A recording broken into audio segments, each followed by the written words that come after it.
Kenapa? Dia berbedanya di dalam hati. Kiai jogetnya dalam hati. Kelihatan aja kopiahnya jadi gitu. Itulah hebatnya musik.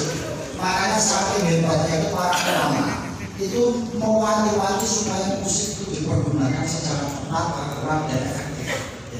Maka ada seorang ulama yang namanya Syekh Ibn Al-Bisri pernah mengatakan bahwa musik satu hak, faman asal bisawti, faman asal bisyahwatin, faman sendiri, faman asal hakim, faman hak. Musik itu suara kebenaran.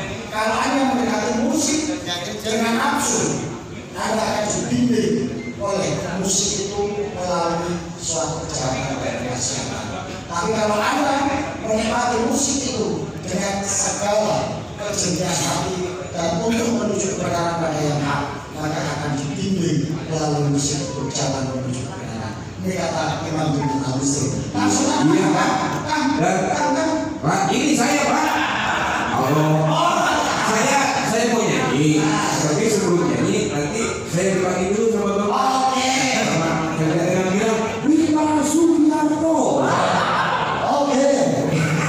Tadi saya alhamdulillah kalau ada yang kedatangan seorang bintang tamu yang sudah terkenal di dunia.